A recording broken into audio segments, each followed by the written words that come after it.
Hey, hello everybody. Welcome back to Let's Talk Fortitude. Man, we're awesome. Man, Dave Heinzman has opened up his studio for us. This is awesome, It's man. a very nice place. It's awesome. I mean, I'm jealous. I'm about ready to ask, man, can I pay rent and use this place? Time for you to upgrade. Yeah, it is. My wife sees this and she'd be like, "Oh no, we're not." Now she would let me do the garage, and I had thought about putting in one of those split units out back in my garage, but I just didn't. I've got so much. I was telling Dave I got to insulate and everything. But hey, everybody, welcome to Let's Talk Fortitude. We're here with Brad Ross today, and an awesome guest, and another connection that we made through the sawtooth hunt. Through Matt and Sarah, and we have made so many friends and guests through those folks. It's amazing. But I wanted Brad to come on. He is a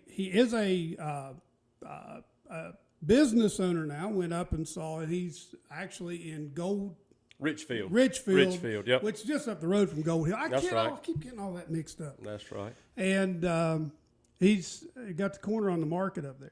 And I went through and looked, and I'm like, man, that could work at this place. You know, everything I sell for where I work, you've got in there, Yeah. except for the paint. We do paint, but we don't mix the Right. paint. Yep. And so I wanted to bring Brad on and let him tell his story.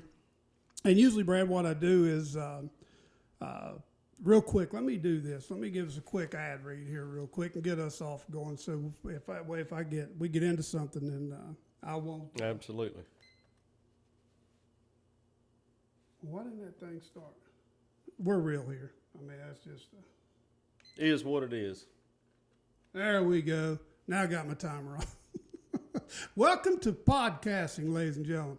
Hey, this episode is sponsored by Pale Horse Coffee, Country First, Coffee Second. Visit palehorse.com and use promo code Forerunner at checkout to get your 15% off your order.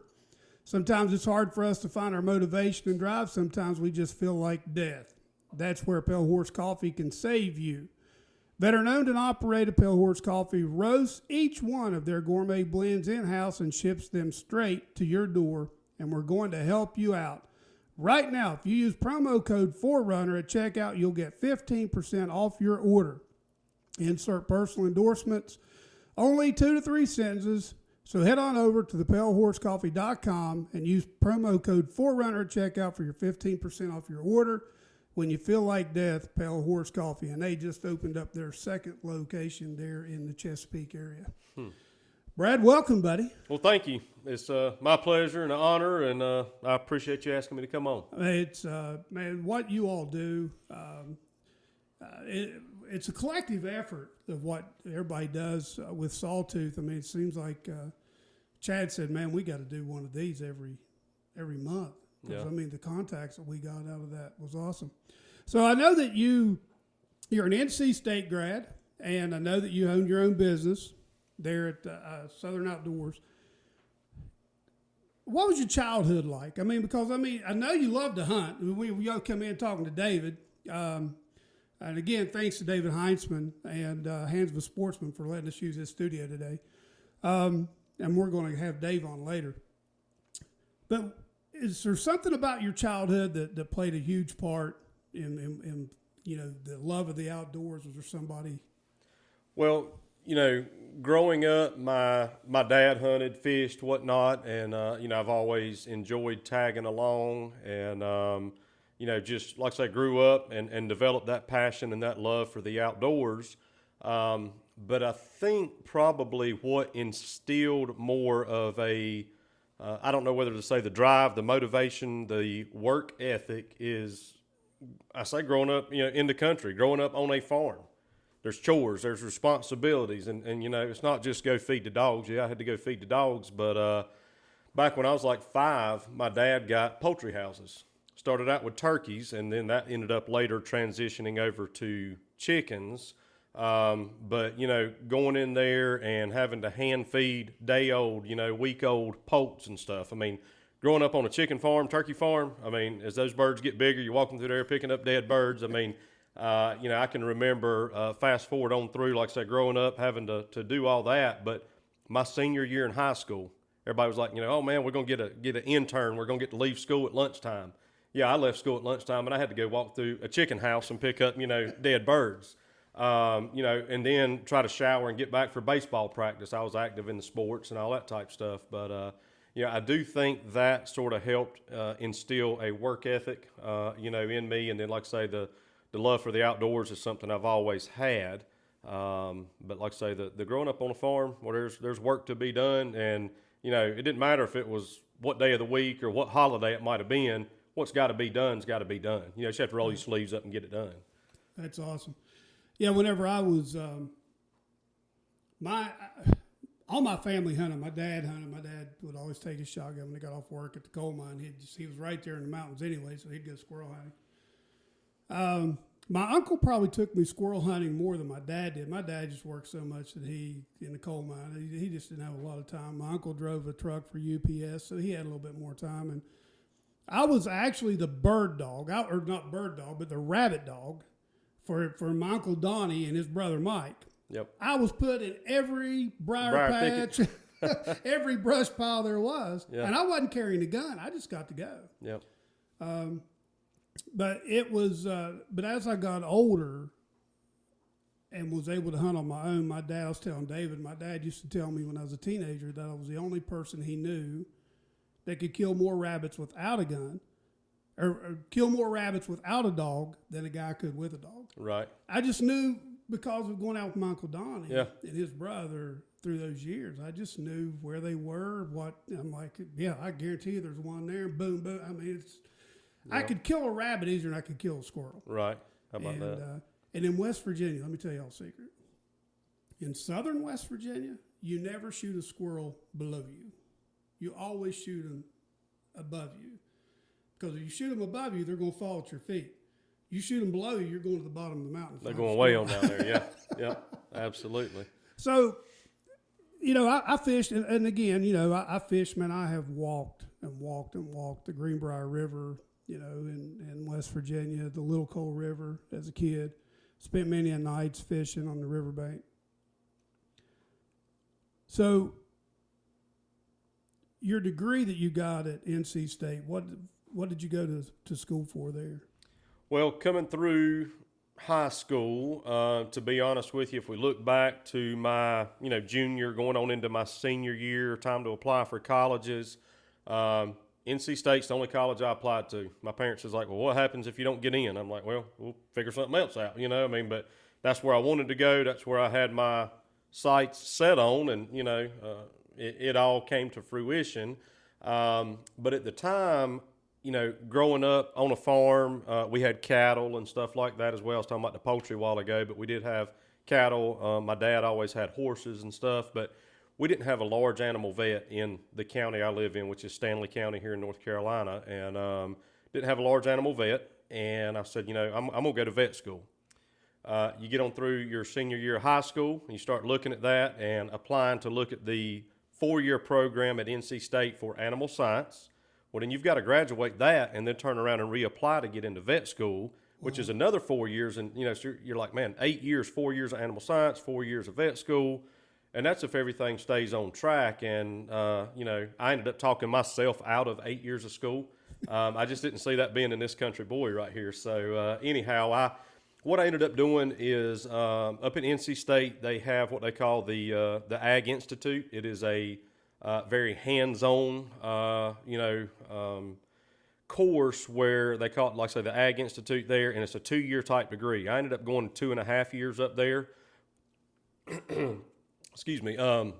Went an extra semester to get my ag business degree, so I got an ag business as well as kind of an animal science through that Ag Institute there. So that's what I went to NC State and done. And when I finished up there, like I say, going that extra semester, instead of graduating out in the spring, like in a May, I finished up in December. So finished up in December at NC State. That would have been in 2002, I believe. And then in like February of 2003, I went to Montana and actually worked on a ranch out there in Montana for a little while. Beautiful country, beautiful country out there for sure. But stayed out there for several months, came back home late April, 1st of May, right there. I think Easter was late that year. And came back home and visited the family. and had an unfortunate accident, come off a horse the wrong way, broke my wrist. And so that ended up cutting my Montana trip kind of short. And, life throws you curveballs. You just got to figure out how to deal with them and move on. So ended up getting everything back. Once I got back from Montana there, I worked with some friends of mine that had a landscape business, worked with them for the remainder of 2003, and then started at Pasture Management, which was they're a wholesale distributor on fencing products. Gates, wire, post, whatnot. And so started there in February of '04. And, that's what I've known, through my adult life is, I was there, like I say, 17 and a half years before I, took that leap of faith right there and jumped out and opened up my own business of Southern Outdoors. So, like I say, NC State, went to this, to that, but it just sort of progressed and all from there. But one of the things that I want people to understand about Brad is one of the parts, he's being real humble here. When you were at the ag company, you didn't start out. I mean, this is a guy that graduated NC State. He didn't start out making, $80,000-$70,000 a year.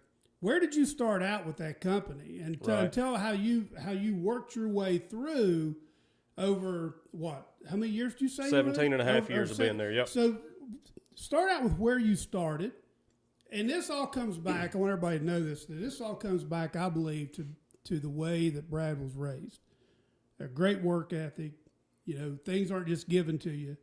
You have to go out and get after it.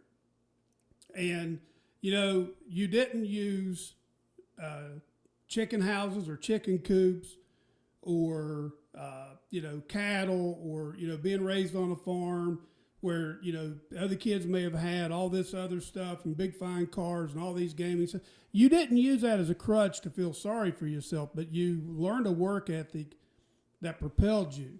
And when you graduated and you went to Montana, had an accident there, brought you back. But when you went to work for the ag company, tell us about where you started and how you worked your way through. Right. And I can still remember, when I was working with the landscape company, a buddy of mine said, hey, I hear they're looking to hire somebody. So I go up there and talk to them. And the majority owner of the company, I can still remember sitting down at his desk right there, or across the desk from him. And, he said, well, the position that we're looking for, I think you're probably a little more you're overqualified.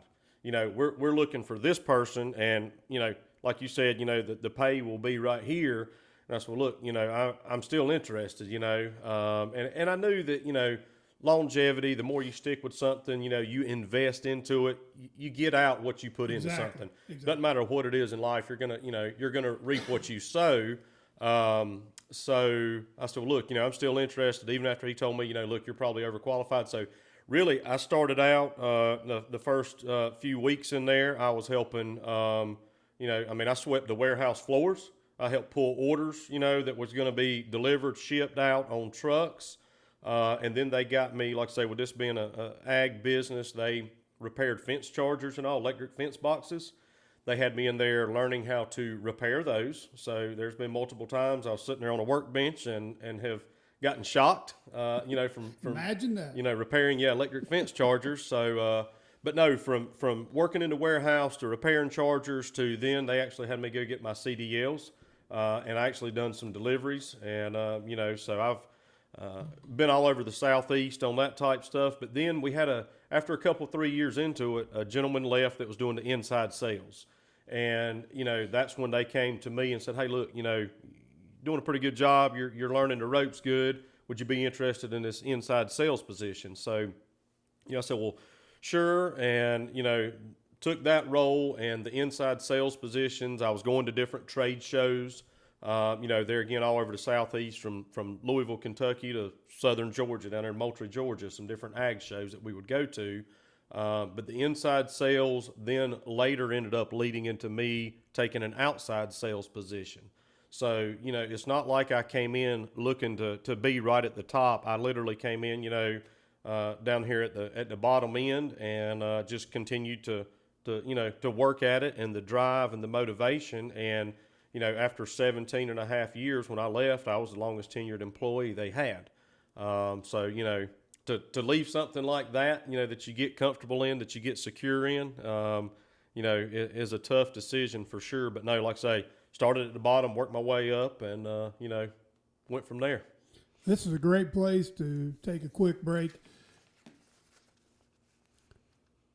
No society can survive without. This is actually the young kid, or my son, the younger guy. Right. Without the beard, is actually my youngest. He's my boss doing all this, and Forerunner Productions is actually his. So this is his ad roll. No society can survive without real, authentic storytelling. Sadly, the stories of today's society are hollowed out shells of the epics that forged it. Hollywood prefers to pander and cancel, and the media only shares what they want you to know. And this is why you need Forerunner Productions, dedicated to telling the truth and telling it beautifully. Forerunner Productions delivers stories in a way Hollywood has all but abandoned.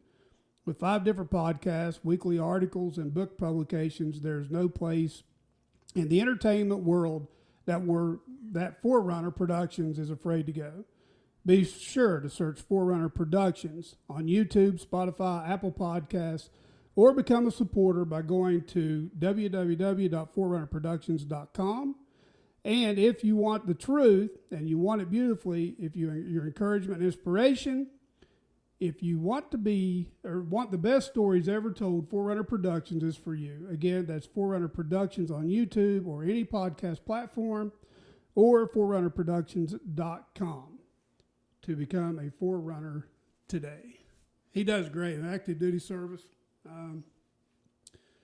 Going to go to Liberty University for filming. You know a little bit about that too, working with Dave. We'll get into that a little bit here in a minute. A little bit, yeah. So, and here's something. Here's the one thing that I'm a former business owner, and I'll tell my story. So this ain't about me. This is about you guys. But by starting out at the bottom and working your way up, when you started your own business, and we'll get into that next. I'd like to roll into Southern Outdoors.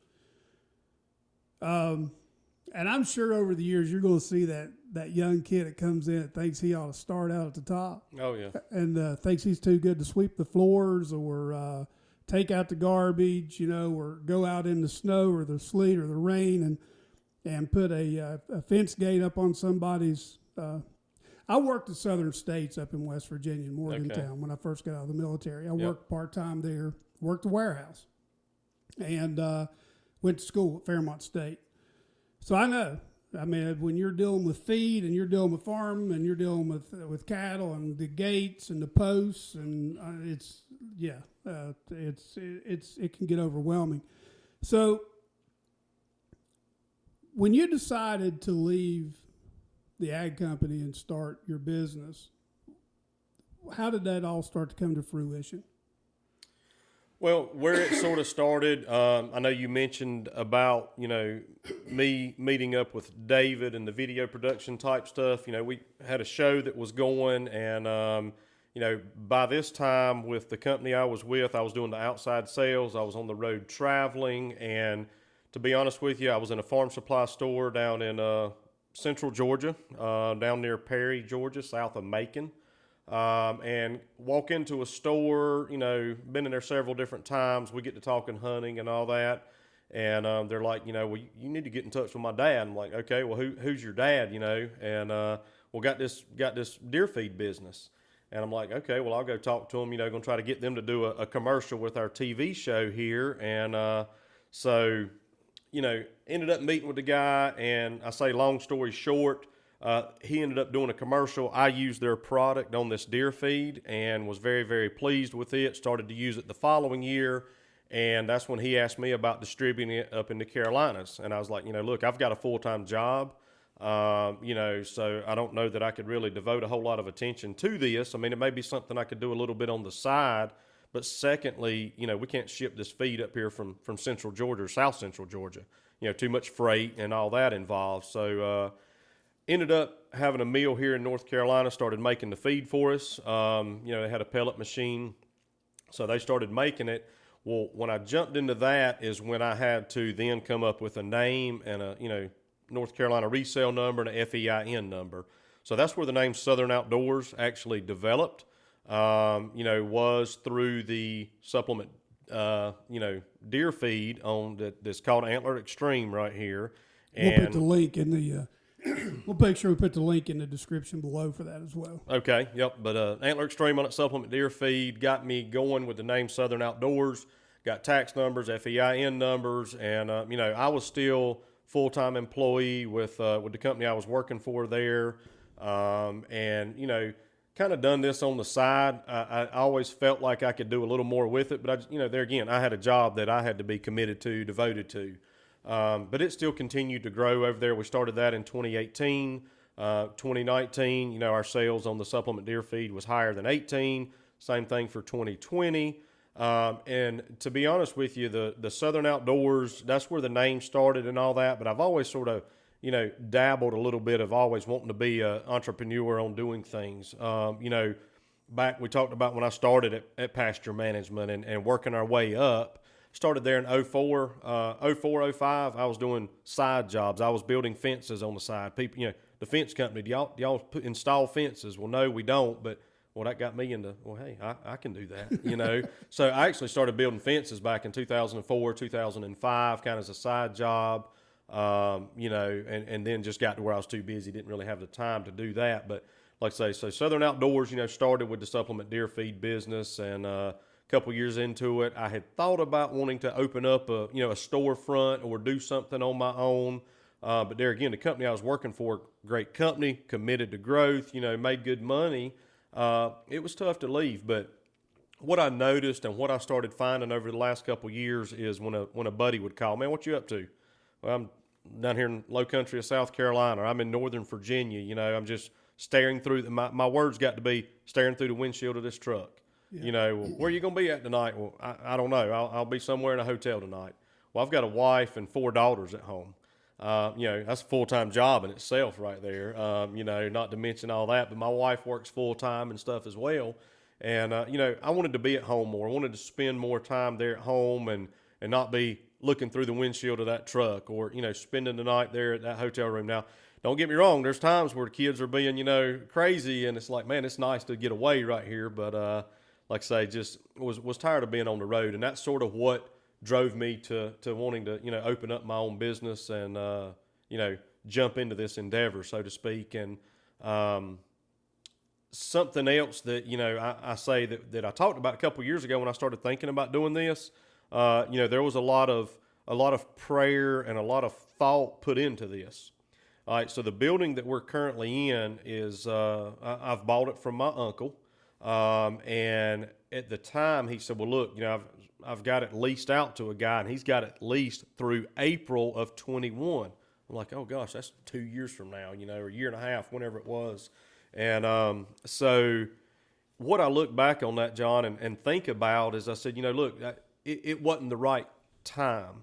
It wasn't the right time right there. So, I sort of put that to rest. I didn't let it die, but I just sort of put it to rest. Continued on doing what I was doing, and then all of a sudden back in, here we are in December of 21 now. But my uncle called me back in November of 2020, and he said, "Are you still interested in doing what you had mentioned to me?" And I said, "Well, yeah, I'm still interested in it."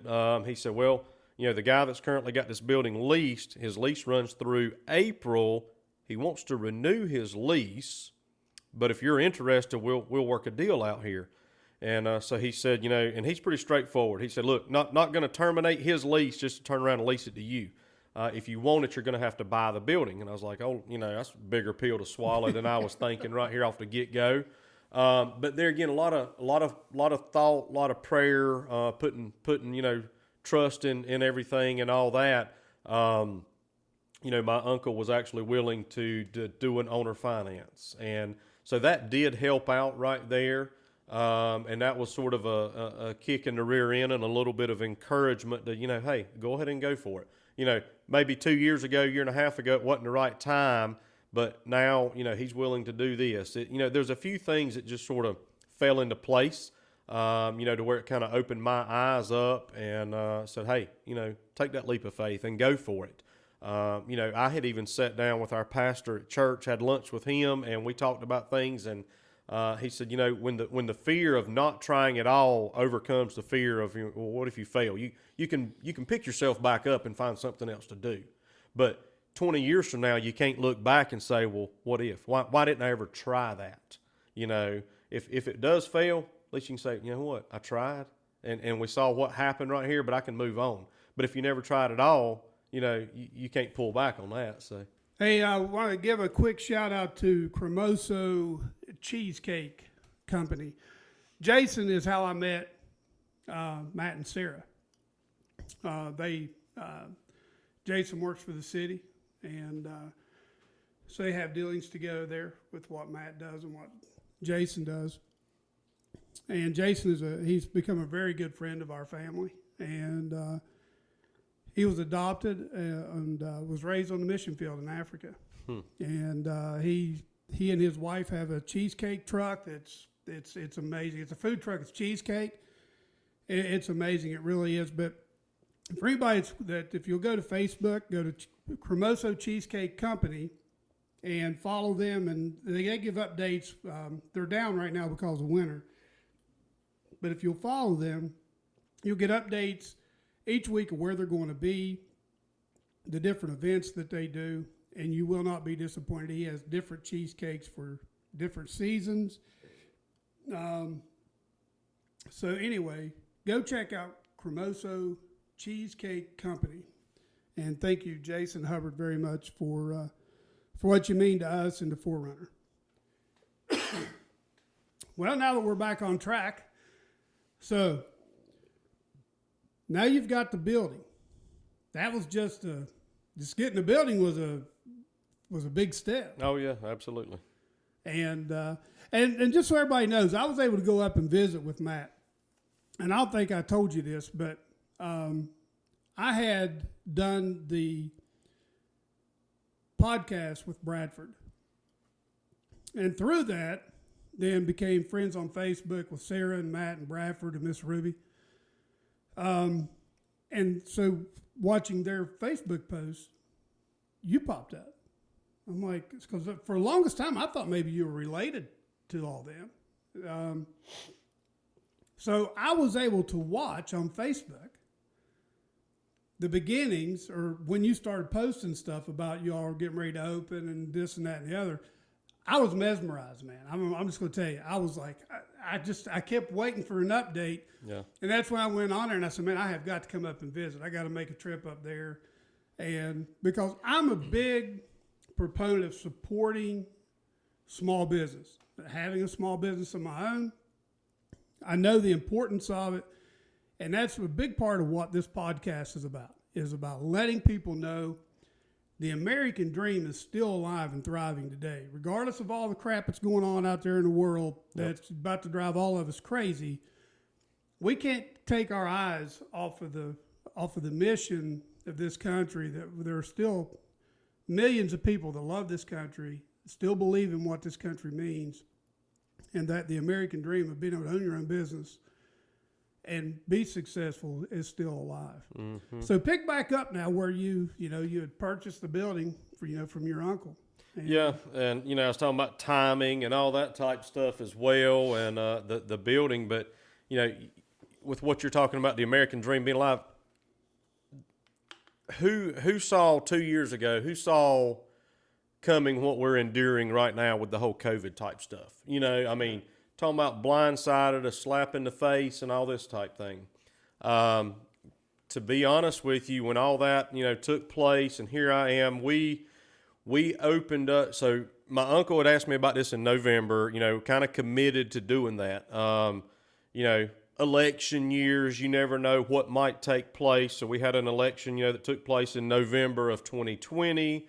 Irregardless of which way it goes, we're not here talking politics. You never know how's the economy going to respond. And then here comes, like I say, the whole COVID stuff that took place in 2020. And then here is, I say, dumb me looking at, starting up a business.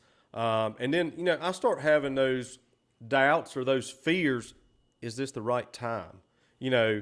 How is the economy going to respond? Oh, well, the whole COVID type thing, there's supply issues, out there on products and things like that. But I said, I have talked about it. I've put my faith in this, and, we're going to jump in and go for it. I mean, I jokingly, not jokingly, tell people now, I said, look, I got two options. I can sink or I can swim, and I don't have time to sink.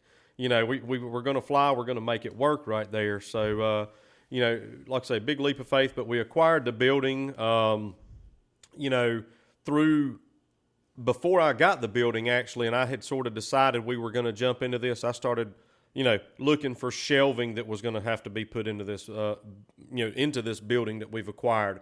I started looking for a loader that I, ended up eventually finding one that came from like Central Florida. Had it delivered to our farm back in probably April or May, of back into the spring, so there was definitely some thought, some planning that took place into going into this. And like I say, get the building. Well, then, the next obstacle is the opening initial inventory. Yeah, you got a building, but what you going to put in it, So there was a lot of, time and preparation and credit app this and credit app that. And I mean, paperwork to get done. And, it's a lot, but like I say, bottom line at the end of the day, if you put your mind to something and go for it, can't nobody stop you. Can't nobody hold you back but yourself. Where there's a will, there's a way. And, you're just talking about, where I came from and start. My mom was a school teacher. And every now and then you'll have these little, I don't know whether to say quotes that sort of pop back up, but, something I can always remember her telling me as a kid is, if you was complaining about something, if you were fussing over here about something, what are you going to do to help yourself? What are you going to do to help yourself? Right. You can sit down and say, poor, pitiful me, or there again, you can, what are you going to do to help yourself? So find a way and make it happen. That's why it's got to be that way. My grandmother, one of the things I can always remember my grandmother telling me was, John, the answer to your problems are not in the bottom of the bottle.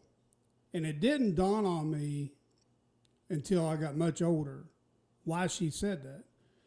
And that was because of the alcoholism that went through our family. And she never brought that up to me to say, this guy, I didn't know it until I got, until right. my teenage years or even my mid-20s before I realized my dad was an alcoholic. He said, he's a self-recovered alcoholic. Well, he's not self-recovered. God did it. And he'll tell you that the only way he was able to pull off what he did was because of, God making it possible. But you can't,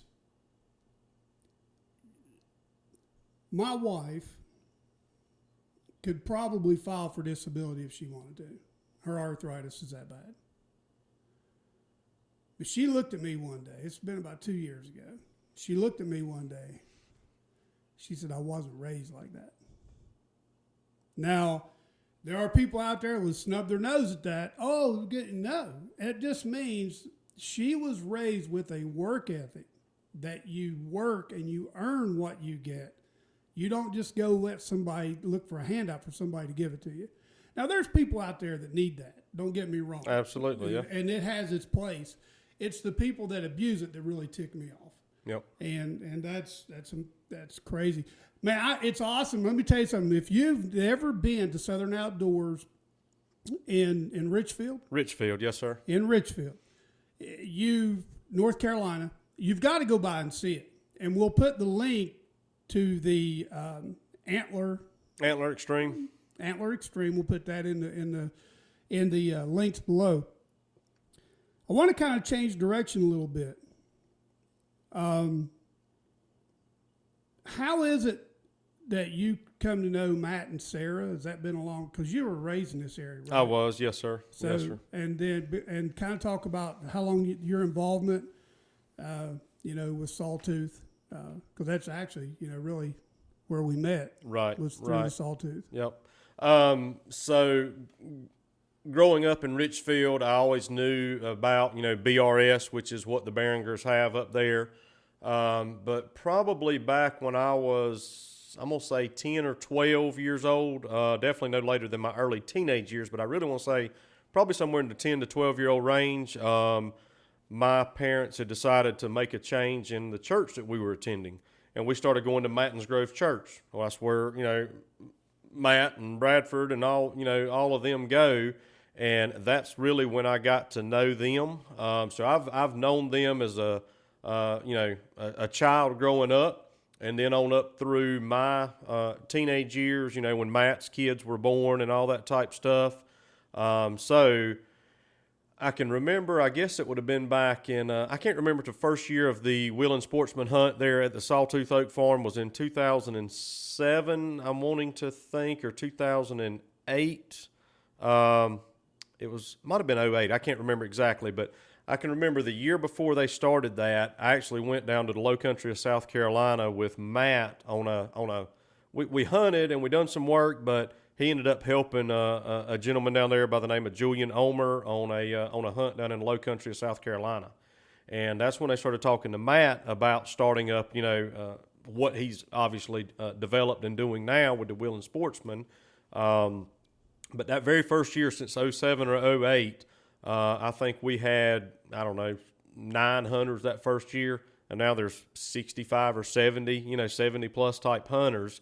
But had just got to know him, growing up in the same community, ended up at the same church, both loved hunting. I just knew Matt growing up and then sort of helped him, with some stuff. And then since the Wheeling Sportsman, I've been there since day one, taking a hunter, helping out, whatever we could, do to be involved in the help. So what's it been like to see that grow to over the years? I mean, to go from 9 hunters or whatever it was that you had to 60. So, I mean, I had an idea of what I was going to experience this past December, this past December's hunt. Nothing could prepare me for that. Right. I mean, I don't care how many videos you watch, what you see on Facebook, pictures, people you talk to.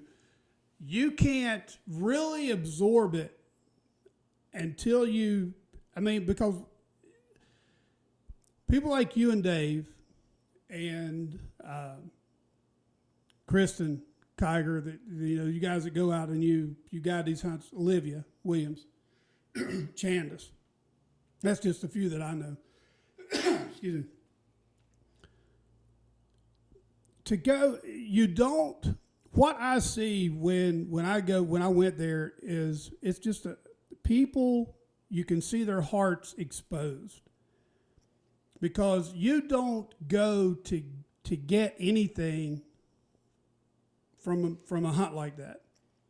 You go to give. If you go to get anything from it, you're sick. Yep. You need to find somewhere else to go. That's not what that's about.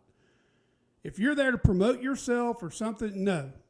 The only reason we wanted to do it, and we met some fantastic folks. I mean, you're one of them sitting here, and I thank you so much. I was so humbled by what I saw. Yep. And the amount of effort that it took Matt and Sarah to pull something like that off, and how they just take their life and put it on hold for a week. Mm-hmm. That week. You don't even see the other things that are going on throughout the rest of the year. Right. But it's because of guys like you and David and Kristen, Chandis, ladies like Olivia that make it possible. Without you guys, it wouldn't. So here's something I want to talk to you about, and I'll talk to David about this too, that I was very impressed with, was how the North Carolina Wildlife Commission, did I say that right? Because in West Virginia, it's Department of Natural Resources. That's right, yeah. Yep. They were there. It was the deer were brought in. They were checking them in. They were pulling teeth to see what the age of the deer was, and they were pulling lymph nodes because the disease that they were checking for hit West Virginia hard, brother. It about wiped out our deer population. I mean, they were finding deer just laying dead everywhere.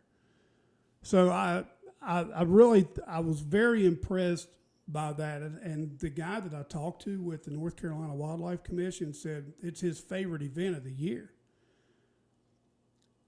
You're not only helping a hunter, but you're also helping nature, because there's not as many people that hunt today as there used to be. And the deer population continues to grow. And if it doesn't get shot and put in somebody's freezer, it's going to get hit by a car and lay and rot on the side of the road.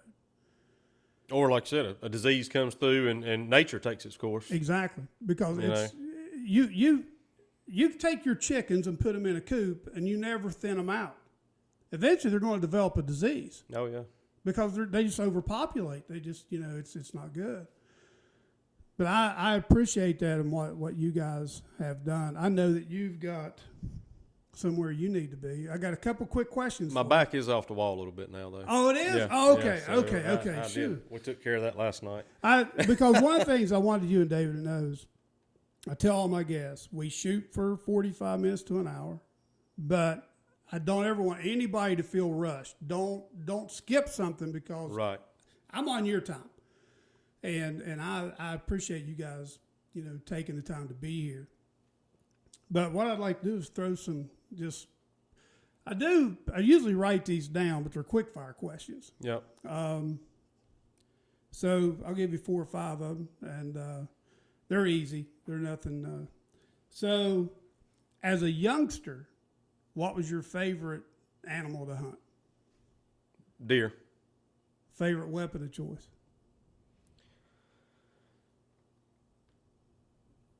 Favorite weapon of choice as a youngster growing up, it was when I got my first rifle, which was a Remington Model 700 243 youth model. But yep, I still have that gun today. Really? Yep. So I still have the first gun that my dad ever bought me. Yep. I was about that high. They would lock my dad up today for putting a 12-gauge shotgun in a 7-year-old's hand. My grandmother would always say, and everybody that's listened to my podcast heard this story, but my grandmother used to always tell me, John, don't ever shoot once. I always had to shoot twice. Because when my mom and dad were separated, my dad and I stayed with my grandparents with his mom and dad. And I lived in the woods. I mean, that's just what I did. That's where my sanctuary was. But she wanted to make sure I didn't fall and slip and my gun went off. So she always had me to shoot twice. And that way I knew I was okay. Yeah. So fishing, what was your favorite? What's your favorite fish to fish for?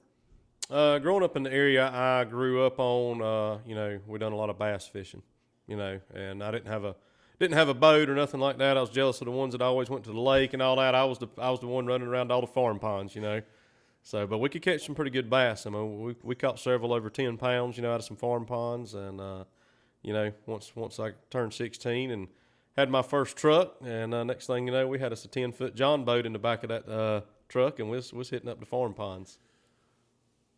Man, my favorite fish is probably the smallmouth bass in the Greenbrier River. Yep. And just wade. We floated it in canoes a time or two, and you have to be careful wading it because of the way the rock structure is. But it was. We went up there one time, and it was my ex-brother-in-law and his dad went, and my wife's brother.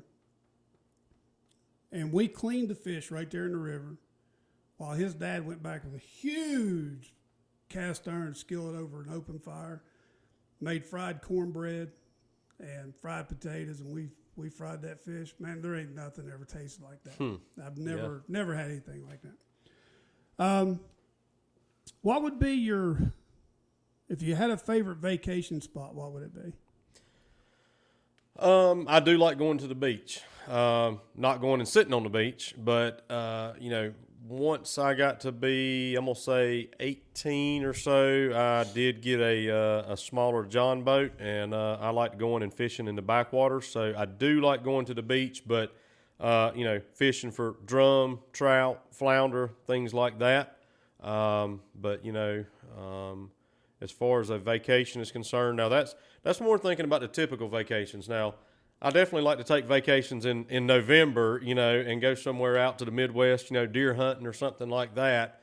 But if we're thinking about, and I love the mountains and all as well, but like I say, just on a typical type vacation, doing something like that. But don't get me wrong, if somebody says, well, you want to go on a fishing trip or you want to go on a hunting trip, I'm going on that hunting trip. So, yeah. Yes, sir. Yes, sir. What was your favorite thing about being in Montana? Just the scenery. Unreal. I mean, beautiful country out there. Where I was at in Montana, I was kind of in the southeast part of Montana, so I wasn't over in the western part of the state, the mountain regions. I was probably 100 miles or so back to the east of Billings, and what they called the bluffs out there. We were right there on the Yellowstone River, and to look at the scenery out there, those bluffs essentially look like big mountain ranges. I mean, as far as the eye could see. Well, then you had the valley areas, and then there was another bluff right there. And right there on the Yellowstone River, when I got out there in February, that Yellowstone River was frozen up solid. And that was unreal just to see a river of that size, of that magnitude, just, sitting still.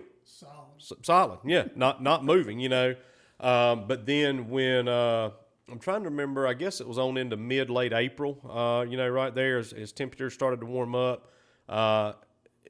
Something I'll never forget, as those chunks of ice started to break, and that water is flowing underneath that ice, and it starts to break up. There's chunks of ice the size of the hood of your truck, and they're 8, 10, 12 inches thick.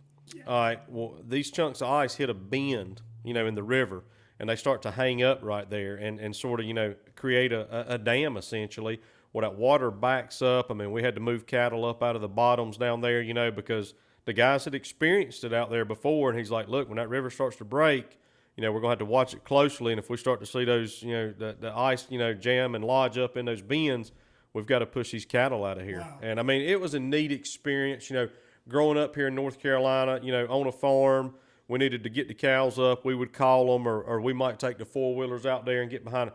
Not out there. It was all horseback. I mean, it was, the show Yellowstone is going on right now. A lot of people watch that. I mean, it is everything. We've done a lot on horseback, but it was a very neat experience. But the scenery out there was just unreal. The wildlife, I mean, where I was at, there weren't elk right there, but pheasant, whitetail, mule deer, antelope. I mean, it was just unreal. I mean, it's just, you'd go jump on the horse and go to check the cows, and there goes mule deer, or there goes whitetail, or there's a pheasant jumped up, or be going down the road to town or something and look out there and look, there's 15 or 20 antelope out there. I mean, it's just unreal, beautiful, the wildlife.